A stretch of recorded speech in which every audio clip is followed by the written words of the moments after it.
Hey everybody, it's Cheryl from Buckeye Outdoors, and we are about to do beam shots on the Fenix HM65R. Tonight I decided to do something a little differently.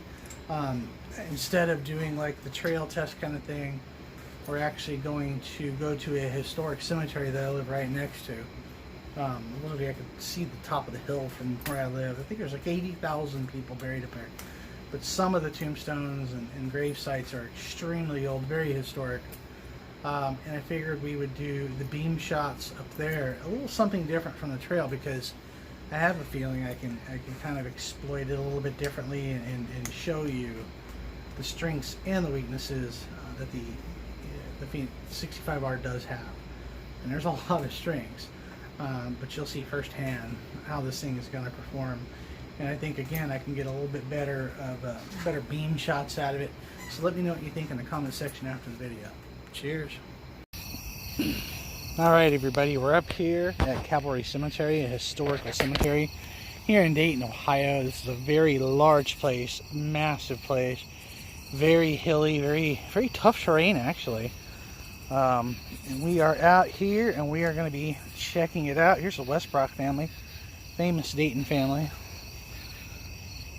And this is with the HM65R. So let's get rocking and rolling now. The first thing you should know is right now the headlamp is in low flood. So here's low, medium, high,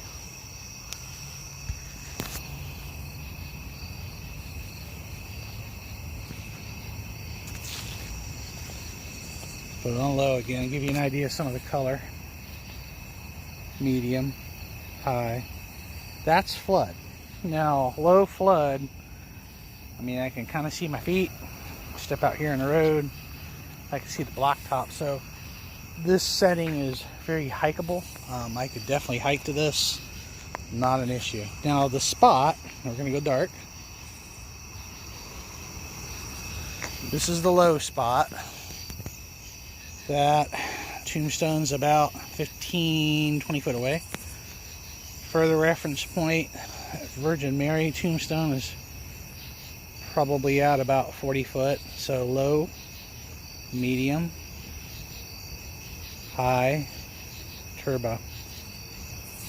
Another point of reference is the old part of the cemetery. Adjust it up here.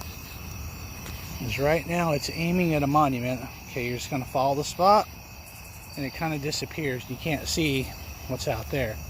But our reference point is a tall obelisk, like a statue of like a monument, really tall one.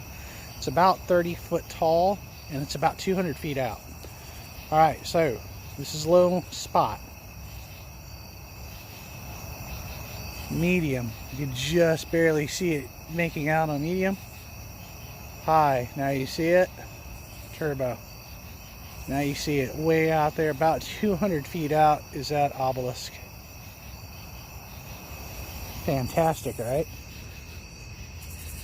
So we're going to put in a low flood again. We're just going to, let's put in a medium flood and walk around here a little bit. The reason, again, I chose this cemetery because I just felt I could really, you know, you would get a better feel for what the light can do. And this place is just amazing too. Those in Dayton that know this place know what I'm talking about. This place is just amazing.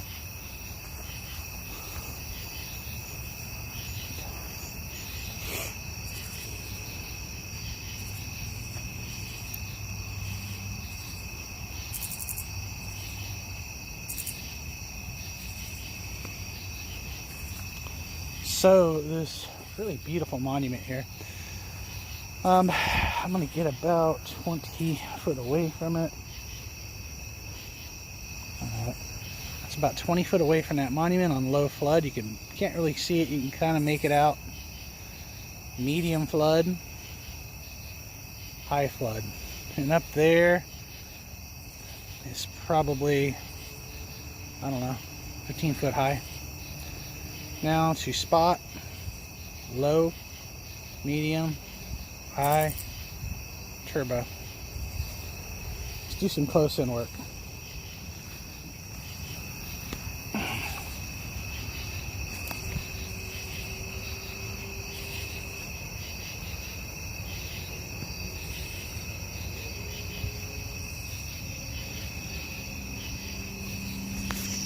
Let's find another one. So far, so good. This light is just rocking. I went out here last night, but I had problems. Had problems, you know, with the aspect ratio. The way I was holding the light, it just kind of monkeyed with it. So yeah, it didn't work out too well. All right, so here's a really good one. So again, we're going to be on low flood.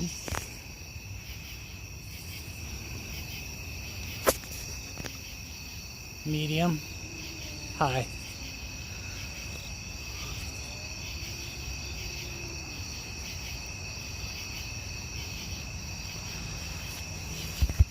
And I'm just going to wait for the zombie comments to start. So on the low flood, I'm navigating through tombstones, and I'm not just, you know, disrespecting anybody's graves.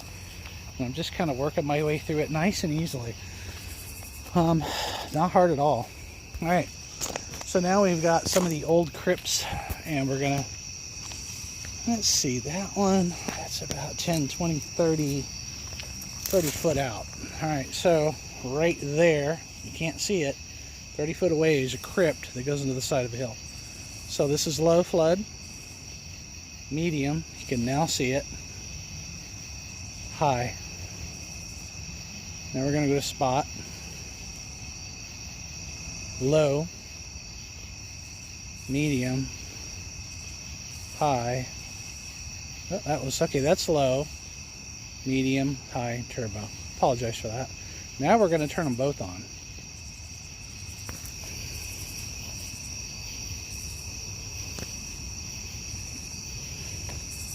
Again, do some really low close-in work.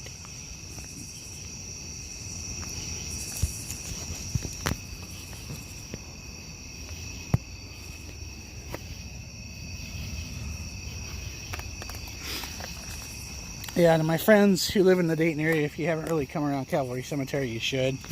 Beautiful place. So on this low flood, again, easy to navigate. I wouldn't do it on trails, but on roads, perfectly fine. I can see out. Again, you can't really see it too well, but where my finger is pointing is about 7 or 8 feet out in front of me. And now medium flood is a lot better. Again, now I'm really lighting stuff up.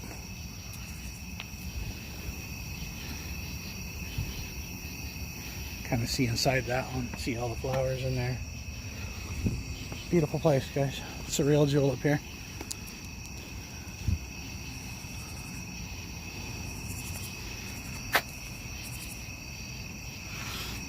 All right, so now we're getting to kind of the Civil War part of it, and I've already got a reference point over here. So right now we're blacked out completely. You can kind of see the sky of the city behind the trees way up there. Pretty blacked out, pretty dark. So 70 foot out in front of me is a flagpole. Okay. We're on low flood, aiming at the flagpole. Medium. You can just kind of make it out. And then, wait. Okay, I was wrong. Low flood, you can't see it. Medium flood, just a little bit. High flood, now you can see the pole. 70 foot out, 30 foot tall pole with a flag on it. Now we're going to go spot. Low, can kind of see it. Medium, definitely see it. High, absolutely. Here's the Star Spangled Banner. Turbo, piece of cake.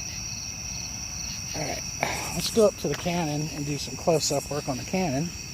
Now we got it medium flood for the close-up work I want to do on this cannon, because this cannon's really cool.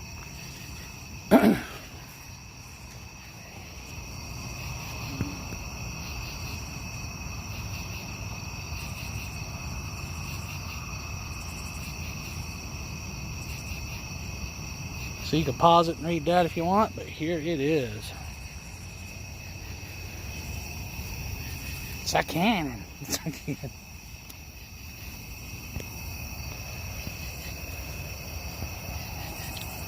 So you ever look down the barrel of a cannon, we'll see what's in there.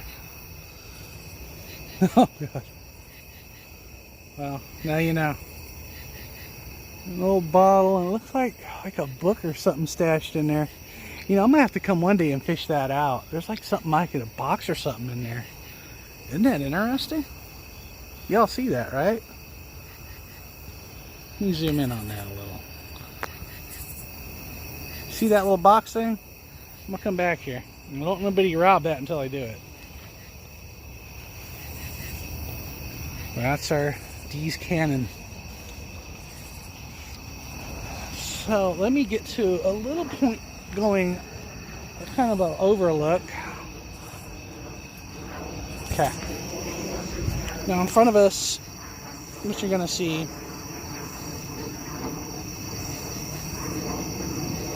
well, we're blacked out now. I got a jet going overhead. We live by an Air Force base, so bear with me. So what we have in front of us here, and you can't really see much, is the hill's going to drop down and then go back up. There's going to be a monument about 100 foot out, a tall obelisk. That's what you're going to be looking for. So low mode, flood, medium, high. Really can't see it, it's a little too far out. It's kind of like right in there. Now on spot, low, medium, high. Now you see it. That actually may be a bit further out. That may be over 150 foot out. There's high.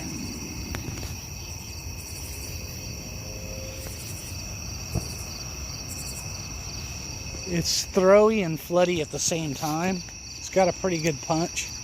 And I just saw a coyote over there. I don't know if you saw it, but you may see some green eyes looking back right there. Yeah, kind of critter going on. Cool.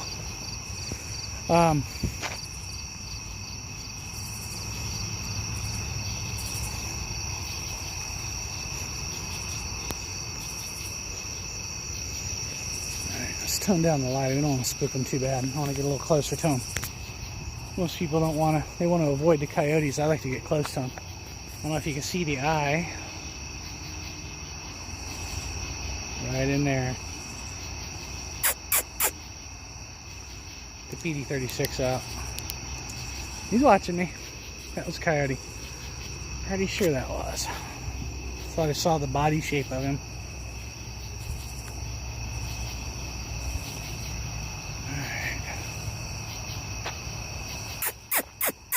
Whoosh. Yeah, he bailed.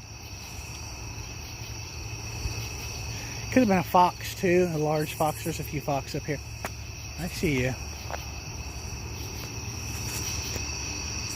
Yeah, that's definitely cool, huh? You're not alone up here, guys. Literally, you're surrounded by like 8. I think there was like 4. I don't know. There was like tens of thousands of headstones up here. And he is still right there looking at me.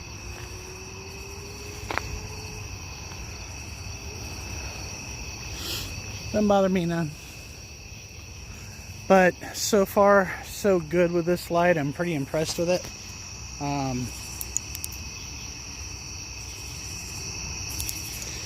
Very impressed with this light. I love it.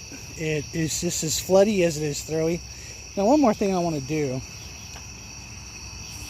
And this is in low flood. Again, we have that little monument right there. That thing looks about... You see those eyes looking at me? Look at him.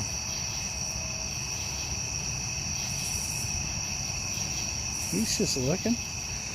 What's up, buddy? I don't know what you are. You are staring at me.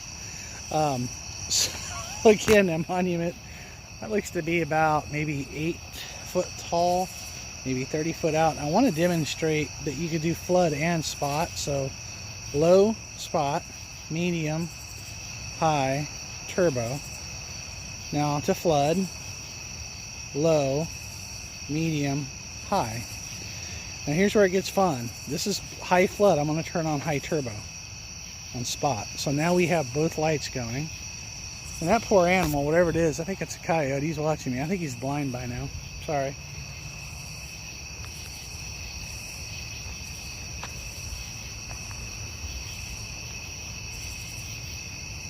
Phenomenal light. I can't say enough about this thing. I'm going to say goodbye to my little buddy in the woods over there. He's watching me. So overall, very impressed with it. Again, this is medium flood. But look at this. It's just, you know, I didn't take this on the trail. I wanted to bring it out here because I think I could really get you to really see what the light is capable of. And I think I did that. You know, I think you can really have an idea for what this light can do. With the spot and the flood and the ability to use them both. Now, the one thing you probably noticed was the flood is a lot warmer than the spot is. But what I noticed is the moment you have the spot on, if you turn the flood on as well, it's really going to tone down the coolness of the white light from the spot. So the two really do work really well hand in hand together. So that's a good thing. I love it, guys. I love it. This is my new trail light. I had it briefly on the trail last night. And the long-term review will probably be something on the trail. Like I said, I wanted to change things up a little bit. I've been doing a lot of the trail stuff, which is great. But I wanted to do something a little different, you know, and show you guys some of our historical bits of our cemetery that I live right next to this, like literally a block from it. And a different way of doing the beam shots and show you a little bit of Dayton history. So drop it in the comment box what you think. Do you like the light? Do you hate the light? Do you hate me? Do you hate everybody? What do you think about it?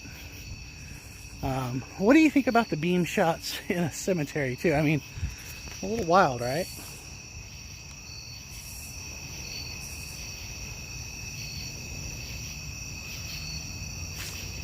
Now we're going blacked out for a second. I do want to show you the chapel before I cut you off completely here. When this chapel was built here, they buried a bunch of people. They don't know who they were. They unnamed people. They buried them into the foundation. I want to show you this work of art. Yeah, I was born Catholic, but I don't practice it. But that's another story.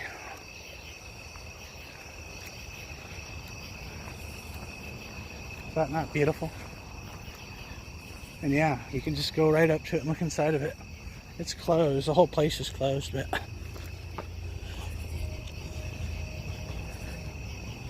this is very old. Absolute work of art.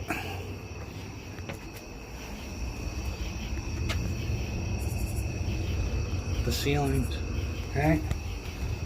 Beautiful. So again, I thought I'd share that with you. This is one of the places I definitely want to do beam shots at. I hope you enjoyed a rather long beam shot video. Again, let me know what you think, guys. Enjoy. Cheers. Well, I do hope you enjoyed the beam shots. Again, it was something a little different than what I've done before, but I really think it gave you a pretty good idea of what this little headlamp is capable of, what it can do. It impressed the daylights out of me. And it's worth noting, in the spot mode versus the flood mode, what I noticed is when you have spot on and flood, of course the flood is a lot warmer of a tint. It tends to warm out.